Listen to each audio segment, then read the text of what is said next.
இலக்கை நோக்கி டுவர்ட் த கோல் இந்த நிகழ்ச்சிக்கு உங்களை அன்புடன் வரவேற்கிறோம். Praise the Lord. ஆண்டவராகிய இயேசுவின் இனிய நாமம் மகிமைப்படுவதாக. உங்கள் எல்லாரையும் அந்த வல்லமையுள்ள இயேசுவின் நாமத்தில் அன்போடு வாழ்த்துகிறேன். ஆதியாகமம் 5ஆம் அதிகாரம் 24ஆம் வசனம். ஏனோக்கு தேவனோடே சஞ்சரித்து கொண்டிருக்கையில் காணப்படாமற் போனான், தேவன் அவனை எடுத்து கொண்டார். ஆண்டவரோடு சுமார் 300 ஆண்டுகள் நடந்தவன் இந்த ஏனோக்கு. குடும்பம் இருந்தது, நல்ல மனைவி பிள்ளைகள் எல்லாரும் இருந்தாங்க. அவனுக்கும் கடமை இருந்துச்சு, பொறுப்புகள் இருந்தது. இந்த பூமியில தான் அவனும் வாழ்ந்துட்டு இருந்தான். ஆனா தேவனோடு சஞ்சரிப்பதற்கு அவன் சாக்கு போக்கே சொல்லலை. என் குடும்பம் எனக்கு இடைஞ்சலா இருக்கு ஒரு நாள் அவன் சொல்லலை.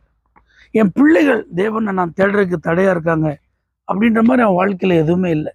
ஐயோ நான் ரொம்ப பிஸியான ஆள், எனக்கு நிறைய பொறுப்பு இருக்குது, நான் ரொம்ப முக்கியமான ஆள், எனக்கு நேரமே இல்லை, அதனால தேவனோடு பேசுவதற்கு அவரோடு நடப்பதற்கெல்லாம் சான்ஸே இல்லை, என்ன செய்ய, அவர் கூட இருக்கணுங்கிறதுக்காக அவசரமாக நான் இருக்கேன். இப்படியெல்லாம் அவர் ஒரு நாள் பதறி என்ன செஞ்சதில்லை, சொன்னதே இல்லை. இப்படியெல்லாம் நம்ம சொல்லிட்டு இருக்கிறோம் அப்படிங்கிறதுக்கு சாட்சியாக தான் ஆண்டவர் யாரை வச்சிருக்கிறாரு? ஏனோக்கு வச்சிருக்கிறார். குடும்பம், பிள்ளைகள், நம்முடைய வேலைகள், நம்மை சுற்றி இருக்கிற சூழ்நிலைகள், தேவனோடு நாம் நடப்பதற்கு தடையே கிடையாது. அப்படிலாம் வாழ்ந்ததற்கு அடையாளமாக ஆண்டவர் இந்த மனுஷனை வச்சு இன்னைக்கு நம்மள்ட்ட பேசிட்டு இருக்கிறார். நல்லா புரிஞ்சுக்கோங்க. உயிரோடு எடுத்துக்கொள்ளப்பட்டான், தேவன் அவன் எடுத்துக்கொண்டார். அவனை குறித்து இன்னைக்கு நம்ம பேசிட்டு இருக்கிறோம். சரித்திரத்தில் அவன் பேர் இருக்கு, வரலாறு இன்னைக்கு நினைவு கூறுகிறது. கிறிஸ்தவ உலகம் தேவனோடு சஞ்சரிப்பதற்கு அவனை ஒரு முன் உதாரணமாக பேசி கொண்டிருக்கிறது. அவன் பேர் இன்னும் அழியாமல் இருக்கு. இதற்கெல்லாம் ஒரே காரணம், கர்த்தரோடு அவன் வாழ்ந்த அந்த வாழ்க்கை.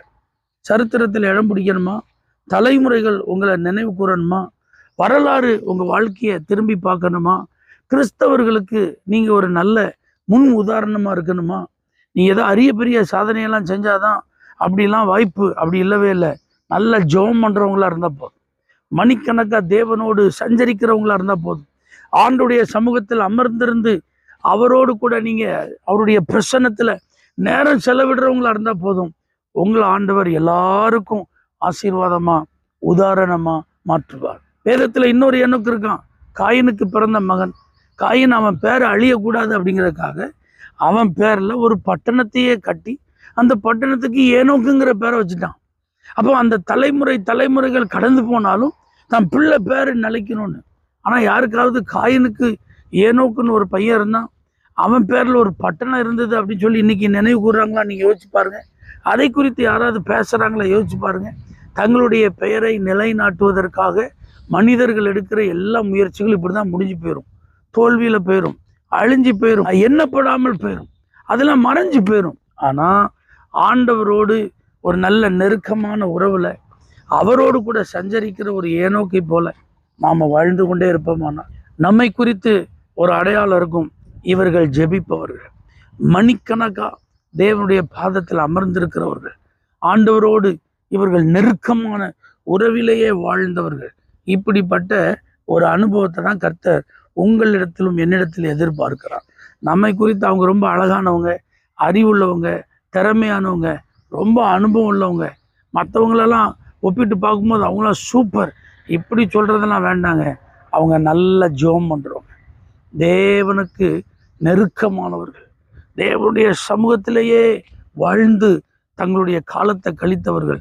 இப்படி நம்மை குறித்து சொல்லப்படணும். எத்தனை பேர் இதை விரும்புகிறீங்க? அப்படிப்பட்ட வாழ்க்கைக்கு உங்களை அர்ப்பணிங்க. நீங்கள் அநேகருக்கு ஆசீர்வாதமாய் இருப்பீர்கள். பரிசுத்த பிதாவே, நாங்கள் உம்மோடு சஞ்சரிப்பதற்கென்றே எங்களை அர்ப்பணிக்கிறோம். எங்களை பார்க்கிறவர்கள் ஜெப ஆவியினால் நிரப்பப்படுவார்களாக, ஜெபத்தின் மேன்மையை புரிந்து கொள்வார்களாக, தேவனோடு அமர்ந்திருப்பதற்கு கற்றுக்கொள்வார்களாக. இயேசுவின் நாமத்தில் பிதாவே, ஆமென். For prayer contact, Pastor J. Kumar, El Shaddai Ministries, 9500252586, Surandai.